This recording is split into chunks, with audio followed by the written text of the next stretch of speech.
Hello, how are you today? You're welcome to our next class about topic of algebra, and we're still looking at indices. We looked at the first two rules of indices. That was the multiplication of indices, and we looked at what happens with multiplication, and we said for numbers of the same base with different powers, you just add the powers. And then when we looked at the rule of division, we say numbers of the same base, and we're considering a base A and different powers m and n. We shall subtract the powers. And for today, I want to look at our next rules, and then we see how best we can get about. You feel free maybe to pose your questions in the commentary section and like that. So for today, I want to look at another rule, and it's slightly different from the rest. Rule number 3, we looked at the first ones. We are looking at indices. I'll try to make the figures bigger later on. And we said if you have a number, a base A, this base A has a power m, and all this is enclosed in a bracket power to n. How do you get about such a number? This one, it will be the same as you having the bracket which is the letter A, then you take out the bracket, and it's the same as m times A, and that would make sense to us. So some other mathematician would say, but this is the same as A mn. Yeah, in math I'll take that too. And for example, if you have 3 squared and all this is under a bracket of power a half, we are saying this is the same as having 3. Then you multiply the powers, so you have a 2. So basically this is working as our, I'll say this will work as my m, and this is my n. And what I'm saying is you'll have your m times n, so you have a 2 times a half. Now most students always forget that the 2 is above multiplying with the 1 and not with the 2 below. So some people will have it as 1 out of 4. But this is the same as you cancelling by 2, 1, by 2, 1, that you have 1 times 1 over 1. So you have 3, 1 times 1 over 1, which shall give you 3 power 1. This is the same as the 3. So that would be it. If I look at, so this will be the first example under that illustration. And the next illustration can be if at all we have the next illustration, say if at all we have a number 4 power 3, and all this is enclosed in a bracket, we can take it to a third as well. They can be different numbers, but as you meet them, you look at the same way. You look at one as an m or any value. This is m, this is my n. And then what does the rule say? The rule says this: you multiply the powers. You multiply the powers. Multiply the powers in any numbers. Even when we shall be looking at different numbers, we shall apply them. So this is the same as you multiplying the powers. So you have 4 power 3 times a third. So this is 1, 1. So I have a 4 power 1. This is equal to 4. Okay. Our next numbers shall look at, say, if let us say if at all another rule, it is what we call the zero index. The zero index. Some people say it's a zero index. The zero index, how do you get about it? So indices of 0. What happens with the numbers?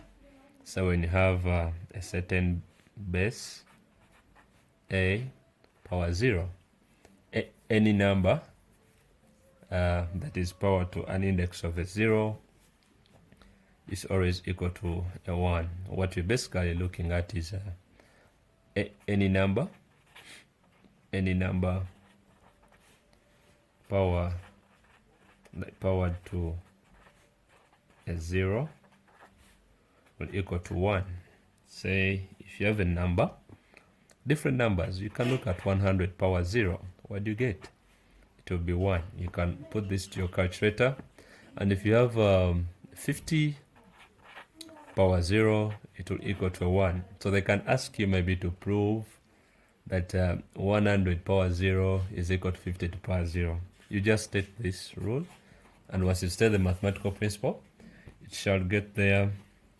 And then the next rule that will be my last rule will be the negative index. The negative index. What happens with the negative index or indices? What happens with the negative indices? Yep, I hope my speed is not too fast, but in case of anything you ask, I'll get back to you and answer.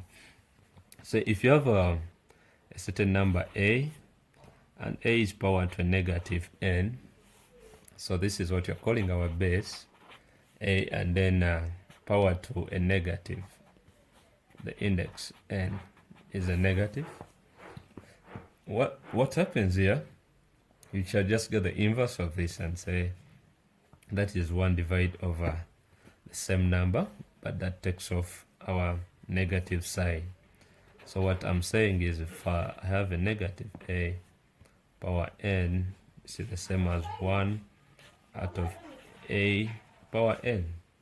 I hope that's okay with everyone. We can take a look at some numbers. If at all you ever get to an exam or any kind of formulas, and then you have numbers you want to deal with, and they're telling you simplify 2 power negative 7. Sometimes you may not be able to use a calculator. This will be the same as 1 over 2 power 7. And then you do the rest of the work and see. So this will be, so you just get, so this is multiplying 2 7 times. So you have 2 power 7. What do you get? It's 128. So you have 1 out of 128. And that will be the answer. As if you have any question, but we are trying to look at the introduction of the indices, and so by slowly we shall start looking at the other numbers. I'm trying to look at the introduction of them. And lastly, we have what we call the fractional indices. What happens with the fractional indices? And the next rule is looking at the fractional indices. Fractional indices. What happens with the fractional indices? Someone could ask. Basically, we are looking at the root signs and then the fractional indices. When you have the root signs, so these are the root signs, and then this side I'll have the fractional index of a root sign. Fractional index of a root sign. Now, what I'm teaching basically is going to help us when you start solving numbers together with you, that when you see them, they won't be so strange. I'll be referring to them, and I'll be referring to the different videos. So when you have a square root of x, this is my first root sign, a square root of x. This is the same as square root of x. It needs fractional indices to be equal to x power half, especially to people who will be doing differentiation.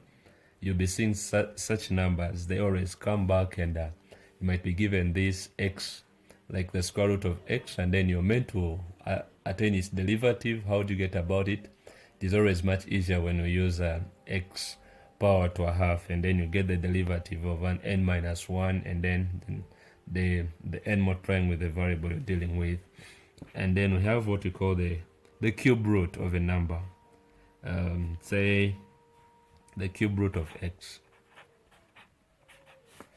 And this, in its fractional index, it is the same as just having an x power a third.